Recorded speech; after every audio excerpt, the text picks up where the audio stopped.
आज का टॉपिक है भारत में परिवार के प्रकार, types of family in India.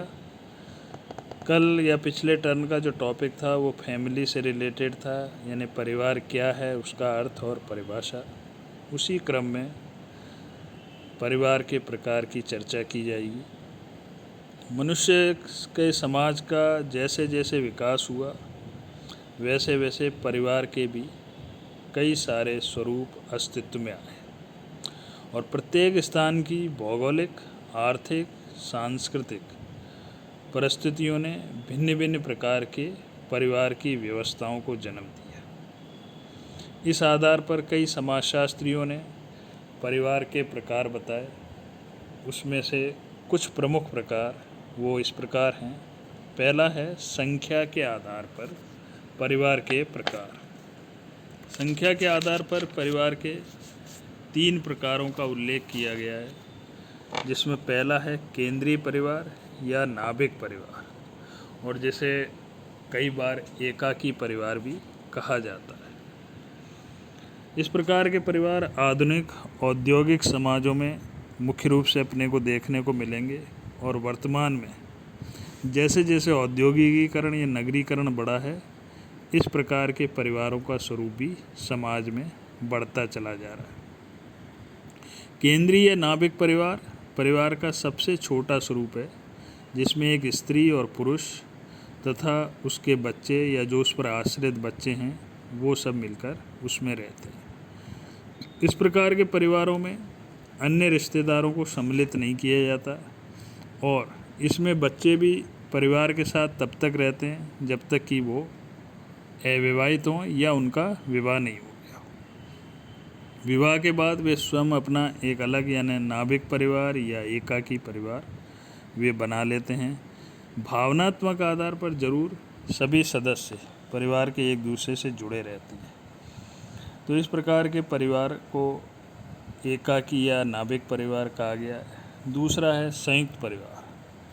संयुक्त परिवार वे परिवार हैं जहाँ पर एक से अधिक 3 पीढ़ियों या 2 से अधिक पीढ़ियों के लोग एक साथ मिलकर रहते हैं। इस प्रकार के परिवारों का डिटेल में उल्लेख आगे किया जाएगा। यह जो अगला टॉपिक आएगा उसमें इस पे काफ़ी विस्तृत रूप से चर्चा की जाएगी। यहाँ पर केवल इतना ही ध्यान रखना है कि संयुक्त परिवार वे हैं जिसमें कई मूल परिवार एक साथ रहते हैं, उनमें निकट का नाता होता है, एक स्थान पर भोजन करते हैं और परिवार की एक आर्थिक इकाई के रूप में संयुक्त रूप से कार्य करते हैं। इस प्रकार के परिवार को संयुक्त परिवार कहा गया।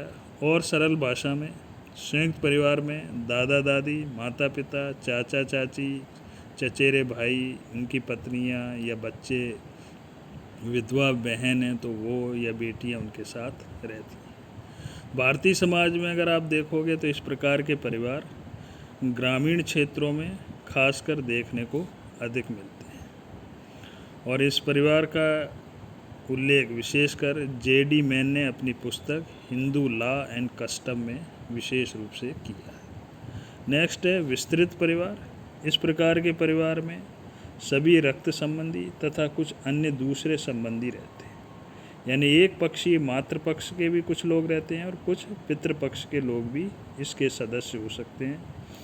ऐसे परिवारों में सदस्यों की संख्या बहुत अधिक होती है और इन परिवारों में वृद्धों को खासकर या मुखिया को सम्मान की दृष्टि से देखा जाता है। ये तो थे संख्या के आधार पर परिवार के प्रकार, और इन्हीं को आपको आगे डिटेल में पढ़ना है कोर्स की दृष्टि से। नेक्स्ट है निवास स्थान के आधार पर परिवार के प्रकार। इस प्रकार के परिवार में पहला है पितृस्थानीय परिवार। पितृस्थानीय का मतलब है यदि जब विवाह के बाद पत्नी अपने पति या पति के माता पिता के साथ रहने लगती है, ऐसे परिवार को पितृस्थानीय परिवार कहा गया। भारतीय समाज में हिंदुओं में, मुस्लिमों में और जनजातियों में पितृवंशी परिवार की ही प्रथा पाई जाती है या देखने को मिलती है। मातृस्थानीय परिवार दूसरा, पितृस्थान के उल्टा विपरीत दूसरा परिवार है जिसमें पत्नी विवाह के पश्चात पति जो है पत्नी के परिवार के साथ रहने लगता है, उसे मातृस्थानीय परिवार कहा गया है। भारत में इस प्रकार के समाज मालवार के नायर, खासी और गारो 3 जनजातियां हैं या ट्राइब्स है, वहाँ पर देखने को मिलते हैं। ग्रामीण समाज में या नगरीय समाज में इस प्रकार के परिवार देखने को आपको नहीं मिलेंगे। नेक्स्ट है नवस्थानीय परिवार। वे परिवार जिसमें पति पत्नी विवाह के बाद न तो पति के पक्ष के लोगों के साथ न ही पत्नी के पक्ष के लोगों के साथ निवास करते हैं, बल्कि एक नए जगह पर अपना घर बनाते हैं, उसे नवस्थानीय परिवार कहा गया। मातृ पितृस्थानीय परिवार। कई समाजों में नवविवाहित दंपति पति या पत्नी में से किसी एक स्थान पर रहने को बाध्य नहीं होते, बल्कि दोनों किसी के भी साथ रहते हैं। ऐसे परिवार को मातृ पितृस्थानीय परिवार कहा गया। नेक्स्ट है मामा स्थानीय परिवार। वे परिवार जिसमें नवविवाहित दंपति पति की माँ के भाई अर्थात मामा के घर पे जाके रहने लगता है, तो उसे मामा स्थानीय परिवार कहा गया है। और इस प्रकार के परिवार भी जनजातियों में या ट्रोबियांडा नाम का एक द्वीप है, वहाँ पर इस प्रकार के परिवार देखने को मिलते हैं। द्विस्थानीय परिवार। कुछ परिवार ऐसे होते हैं जहाँ विवाह के बाद पति पत्नी अपने अपने जन्म के परिवारों में ही रहते हैं, यानी कि पति अपने घर पर ही रहता है और पत्नी अपने ही घर पर रहती है। इस प्रकार के परिवार भी जो है जनजाति समाज में आपको देखने को मिलेंगे। लक्षद्वीप है, केरल है, अशांटी नाम की एक जनजाति है, वहाँ पर इस प्रकार के परिवार देखने को मिलेंगे। तो ये थे निवास स्थान के आधार पर परिवार के 6 प्रकार। नेक्स्ट है अधिकार के आधार पर। अधिकार के आधार पर भी परिवार के 2 प्रकार हैं। पहला है पितृसत्तात्मक। अधिकार का मतलब है जहाँ पर जिसका अधिकार चलता है या जिसकी सत्ता चलती है।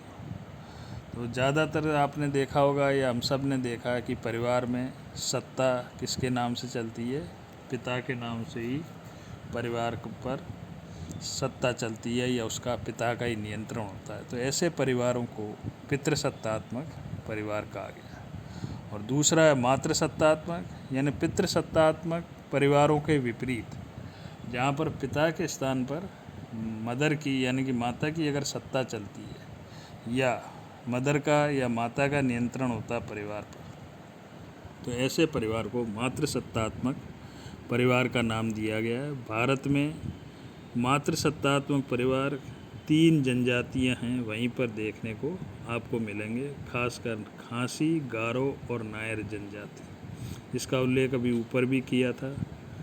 नेक्स्ट है उत्तराधिकार के आधार पर परिवार के प्रकार। उत्तराधिकार में भी वही स्थिति है जो अभी अधिकार के आधार पर कही गई थी, यानी कि जहाँ पर या जिन परिवारों में उत्तराधिकार के नियम पितृपक्ष के आधार पर तय किए जाते हों, उसे पितृमार्गी परिवार कहा जाएगा।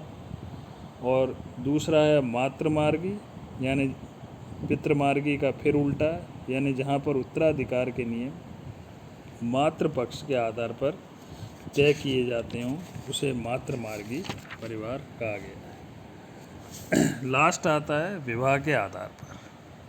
विवाह के आधार पर हर समाज में विवाह के आधार पर ही परिवार का निर्माण होता है, जिसमें सबसे महत्वपूर्ण है एक विवाही परिवार। एक विवाही परिवार यानी जहाँ पर एक पुरुष और एक स्त्री दोनों के विवाह के फलस्वरूप जो परिवार बनेगा उसको एक विवाही परिवार कहा जाता है, जिसमें उनके बच्चे भी खासकर अविवाहित बच्चे शामिल होते हैं। किन्हीं परिस्थितियों में अगर पत्नी की मृत्यु हो जाए या पुरुष की मृत्यु हो जाए विवाह के बाद, तो इस प्रकार के परिवारों में को भी एक विवाही परिवार की ही श्रेणी में माना जाएगा। यहाँ तक कि अगर तलाक भी हो जाता है स्त्री पुरुष में, तो भी उसे एक विवाही परिवार कहेंगे। यद्यपि स्त्री पुरुष अगर चाहें तो दोबारा विवाह भी कर सकते हैं। तो सभ्य समाज में या नगरीय समाज में, औद्योगिक समाज में, ग्रामीण समाज में एक विवाहित परिवार का ही वर्तमान में प्रचलन है। और अब जो कुछ 2-3 परिवार हैं वो परिवार ऐसे हैं जिनका लगभग प्रचलन ख़त्म हो गया है, लेकिन समाजशास्त्र की दृष्टि से या कोर्स की दृष्टि से आपको उनको ध्यान में रखना आवश्यक है। पहला है बहुविवाही परिवार। बहुविवाही परिवार भी 2 प्रकार के हैं। बहुपत्नी परिवार, यानी जब एक पुरुष एक से अधिक स्त्रियों से अगर विवाह करता है तो उस प्रकार के परिवार को बहुपत्नी विवाही परिवार कहा जाता है। जनजातियों में अभी भी इस प्रकार का प्रचलन है, खासकर भारत में नागा जनजाति, बेंगा जनजाति, गोंड जनजाति में बहुपत्नी परिवार की प्रथा है। व्यवहारिक दृष्टिकोण से फिर भी इसका प्रचलन कम है। इसी प्रकार मुस्लिम समाज में ये कहा जाता है कि एक पुरुष 4 स्त्रियों से विवाह कर सकता है, तो वो बहुपत्नी विवाह का ही एक उदाहरण है। व्यवहार में मुस्लिम समाज में भी आपको इस प्रकार की प्रथा कम ही देखने को मिलेगी। नेक्स्ट है बहुपति विवाही परिवार। ऐसे परिवार जहाँ पर एक स्त्री के कई सारे पतियों, इस प्रकार के बहुपति विवाह का उल्लेख आपने महाभारत में भी देखा होगा, और जनजातियों में ही इस प्रकार के परिवार पाए जाते हैं। इसमें भी 2 प्रकार के परिवार होते हैं, एक भातृ बहुपति विवाह और अभातृ। भातृ बहुपति का मतलब है जहाँ पर सब भाई मिलकर एक स्त्री से विवाह कर लें, और अभातृ बहुपति विवाह का मतलब है जिसमें अलग अलग, यानी कि भाई जो हैं अलग अलग एक दूसरे के रिश्तेदार न होकर दूसरे हो सकते हैं।